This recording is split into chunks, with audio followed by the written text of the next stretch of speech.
Château de Purple Jack, nuit d'opale. Les chandelles projetaient des ombres tremblantes sur les boiseries du salon feutré. Monsieur Purple Jack lisait une invitation manuscrite, glissée sous sa porte plus tôt dans la soirée. Ce soir, un festin est donné dans le pavillon des Brumes. Un seul convive est attendu. La table est dressée, le vin est servi. Si vous refusez, le banquet s'évanouira à jamais. Une écriture raffinée, encre d'argent, aucune signature. Il aurait pu ignorer cette mascarade. Mais Purple Jack était un homme curieux, trop curieux. À sa surprise, Madame la Crème arriva au même moment, tenant une invitation identique entre ses doigts. Il semblerait que nous soyons conviés au même jeu. Un regard échangé, un sourire fin. Ils décidèrent d'y aller.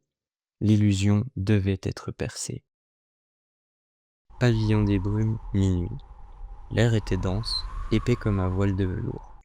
Un immense salon, baigné d'une lumière dorée tamisée.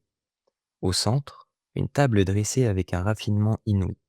Argenterie ciselée, verre de cristal et chandelles chic. Mais aucune trace d'un hôte. Seulement 2 places. Nous sommes attendus et observés, souffla Purple Jack. Madame la Crème effleura le rebord d'une coupe en or. Un bruissement subtil, le vin se versa seul. Ils échangèrent un regard, puis lentement ils portèrent leur verre à leurs lèvres. Un frisson, une vague de souvenirs. Des images s'imposèrent à leurs esprits. Un bal masqué sous des lustres d'améthyste. Un serment chuchoté dans un jardin oublié. Un banquet fastueux, des rires cristallins, des visages d'un autre temps. Mais ils n'avaient jamais vécu ces souvenirs. Ce ne sont pas les nôtres, murmura Madame la Crème, son regard s'assombrissant. Purple Jack comprit alors. Ce festin était un piège. Leur mémoire se faisait remplacer par celle d'illustres inconnus. Ils ne se souvenaient plus de leur propre passé. Un rire feutré s'éleva derrière eux. Une silhouette encapuchonnée apparut, assise en bout de table, là où personne ne se trouvait un instant plus tôt. Une voix douce, presque mélancolique. Vous êtes venus goûter à ce qui ne vous appartient pas. Chaque convive qui boit ici repart différent. Les souvenirs d'hier deviennent vôtres. Les vôtres disparaissent, à jamais. La panique s'immisça dans leurs esprits. Si nous oublions qui nous sommes, nous ne pourrons jamais revenir, souffla Purple Jack.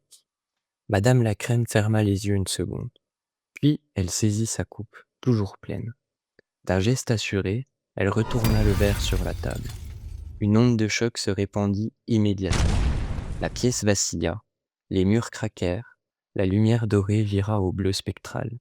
Le vin coula sur le marbre comme une encre vivante, cherchant à les retenir. Mais il était trop tard. Ils refusaient leur festin. L'illusion s'effondra sur elle-même. Le pavillon des Brumes disparut en un souffle. Purple Jack et Madame la Crème se retrouvèrent debout, au milieu d'un champ en pleine nuit. Le château avait disparu. Leurs souvenirs leur revenaient lentement, comme un parfum dissipant la brume. À leurs pieds, un dernier vestige du festin. Une coupe d'or intacte. Purple Jack observa la coupe d'or, remarquant le reflet de la lune dans son métal poli. Puis, avec un sourire assuré, il déclara : « Le luxe véritable n'est pas une illusion, mais une expérience rare, précieuse, qui ne se laisse pas prendre au piège des artifices. » Madame la Crème acquiesça. Nous ne poursuivons pas le luxe, nous l'incarnons. Le vrai raffinement n'est pas dans ce qui s'efface, mais dans ce qui demeure.